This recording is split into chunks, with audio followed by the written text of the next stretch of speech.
Selamat sore, apa kabar pemirsa? Berita kena tipu pelecehan palsu tadi menjadi pembuka jumpa kita di iNewsroom Weekend. Saya Fazilah Khairunisa, inilah iNewsroom Weekend selengkapnya.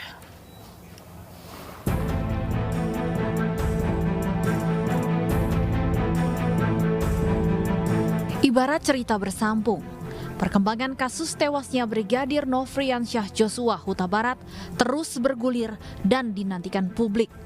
Hampir setiap harinya selalu ada drama dan update terbaru.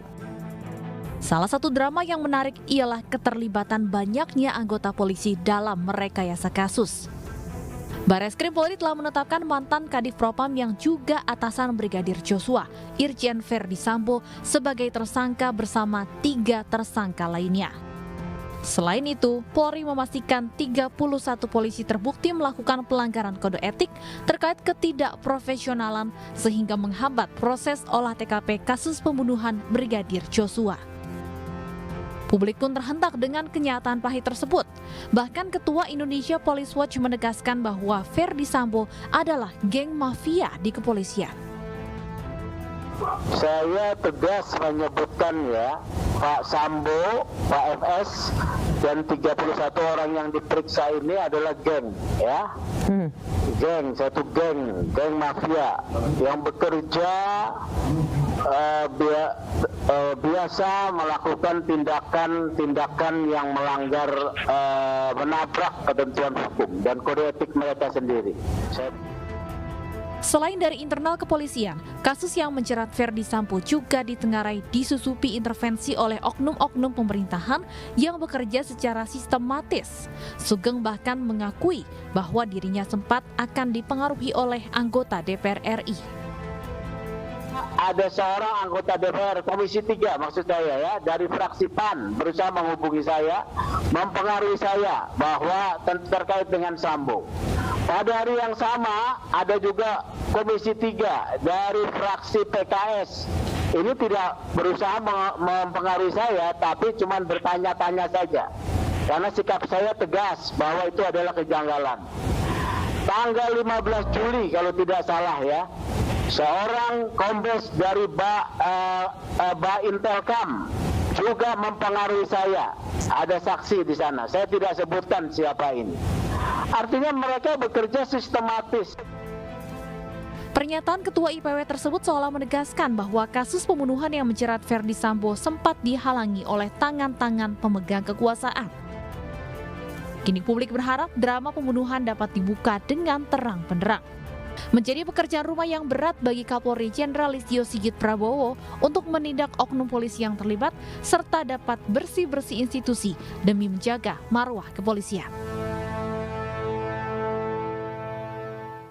Komando Jenderal Sambo dalam skenario pembunuhan Brigadir Joshua membuat penyidik Polda Metro Jaya kena getahnya. Diduga langgar kode etik, 4 perwira menengah anak buah Kapolda Irjen Fadil Imran tersebut ditahan di tempat khusus Provos Mabes Polri.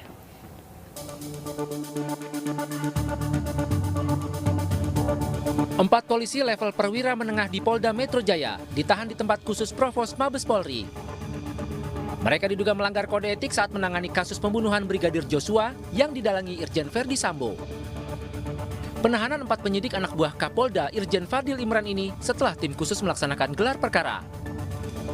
Kadif Humas Polri Irjen Dedi Prasetyo mengatakan para penyidik Polda Metro Jaya yang ditahan masing-masing 3 perwira berpangkat AKBP dan 1 perwira berpangkat Kompol.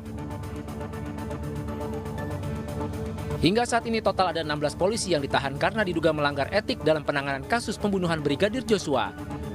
6 polisi ditahan di Makobrimob Polri dan 10 orang ditahan di Provos Polri. Ancaman hukuman mati membayangi mantan Kadif Propam Irjen Verdi Sambo sebagai tersangka pembunuhan Brigadir Nofriansyah Joshua Huta Barat atau Brigadir J. Bahkan Menko Polhukam Mahfud MD menegaskan jika terbukti dan hukumannya di bawah 15 tahun, hukuman tersebut tidak adil.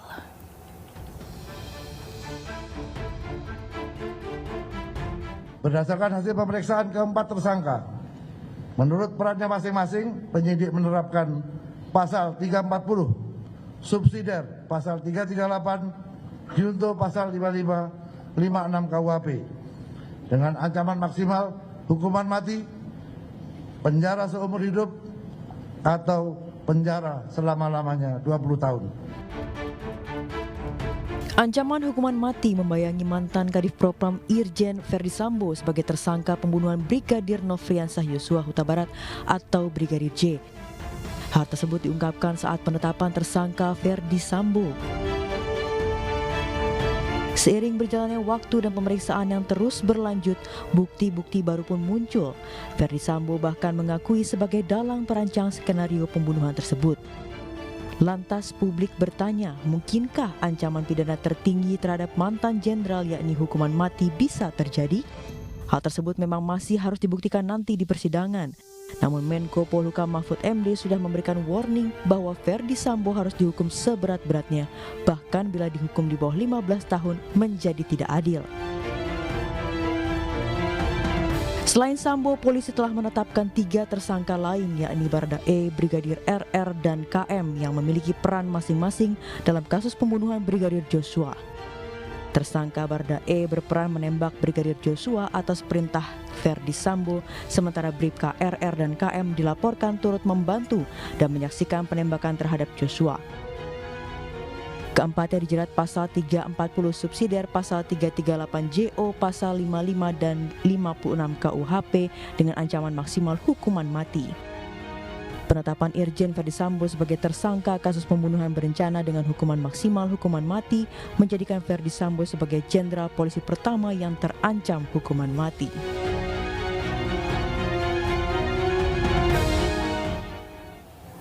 Mantan Kadif Propam Polri Irjen Pol Verdi Sambo dibayangi ancaman hukuman mati usai dirinya ditetapkan sebagai tersangka pembunuhan Brigadir Nofriansah Joshua Huta Barat atau Brigadir J. Bahkan sebelumnya Menko Polhukam Mahfud MD menegaskan jika terbukti dan hukumannya di bawah 15 tahun, hukuman tersebut tidak adil. Dan untuk membahasnya kita sudah bergabung dengan pakar hukum Suparji Ahmad. Selamat sore Pak Suparji. Selamat sore, mohon maaf saya masih di lapangan lebih dijelaskan tadi. Ya. Siap, tidak apa-apa Bapak. Bapak ini bagaimana dengan hukuman yang sepantasnya atau hukuman yang layak bagi Verdi Sambo dalam kasus ini?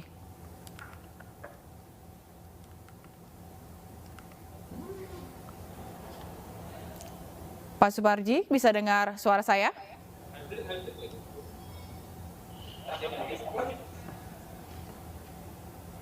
Ya. Iya. Suara saya sudah jelas, Pak Suparji? Jelas, Mbak. Baik. Iya, jadi bagaimana Pak? Apakah hukuman yang pantas bagi Verdi Sambo dalam kasus ini? Ya, kalau melihat yang disangkakan oleh penyidik, itu kan pembunuhan berencana ya. Dan pembunuhan 338. Maka kalau melihat pembunuhan berencana, maka kan ancaman hukuman adalah hukuman mati, penjara seumur hidup atau penjara maksimal 20 tahun gitu. Nah, sekarang kalau sudah ditangkap tersebut, maka tentunya harus dibuktikan gitu loh.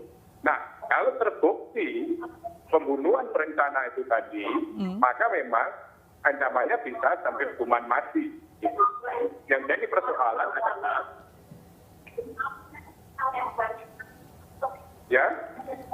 persoalan adalah apakah pembunuhan berencananya terpenuhi atau tidak. Ya, jadi itu yang jadi persoalan. Membuktikan terjadinya pembunuhan berencana itu tidak mudah, ya. Karena yang namanya pembunuhan berencana, berarti kan harus ada perencanaan, ya. Kemudian yang namanya perencanaan berarti kan harus dilakukan sebelumnya, gitu. Ada jangka waktunya, ya, gitu. Baik. Ya. Terus kemudian ada masa jeda antara perencanaan dengan pelaksanaannya. Jadi kalau memang itu bisa dibuktikan oleh penyidik, ya, terus bisa dibuktikan oleh jaksa, maka memang hukuman mati pantas untuk kemudian dijatuhkan. Tapi sekali lagi, tentunya kan semuanya kan kembali kepada pembuktian. Dan menurut saya kita tidak dalam posisi untuk bagaimana kita bicara adil atau tidak adil itu tentang hukuman kepada yang bersangkutan. Baik, jika Anda melihat kasus ini Pak, begitu dari awal gitu, apakah memang pembunuhan berencana ini terbukti dan bagaimana jeratan yang tepat untuk Sambo?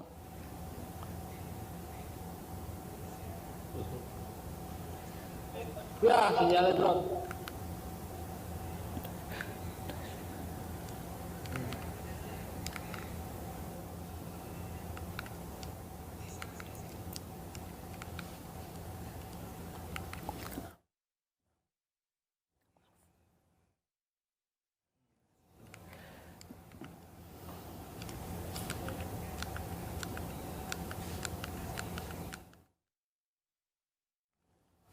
Baik pemirsa, mohon maaf ada kendala teknis dan kita terputus koneksi dengan Bapak Suparji. Kita akan terus mencoba untuk menghubungi beliau. Dan usai jeda ini ada informasi mengenai... Ya pemirsa, sebelum jeda kita akan lihat dulu ini hasil otopsi ulang jenazah Brigadir Nofriansyah Joshua Huta Barat yang segera diumumkan. Karena sebelumnya keluarga ini merasa curiga terkait beberapa luka dan penyebab meninggalnya Brigadir Joshua.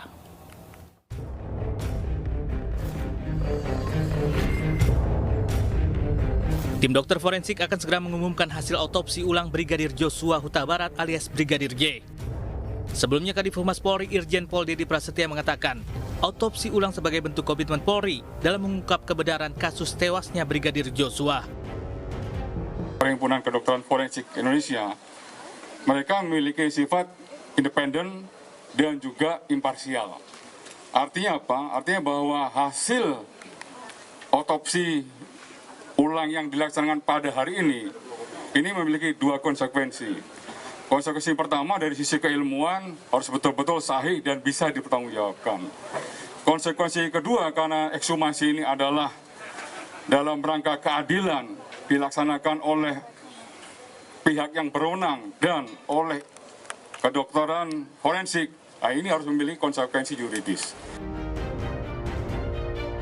Hasil otopsi ulang ini akan menjawab kecurigaan dan tanya keluarga serta masyarakat terkait sejumlah luka yang ada di tubuh almarhum. Meski demikian, polisi meminta semua pihak untuk bersabar karena prosesnya saat ini masih berlangsung dan hasilnya akan disampaikan setelah proses selesai. Makam Brigadir J dibongkar dengan iringan tangis ibunda dan keluarga.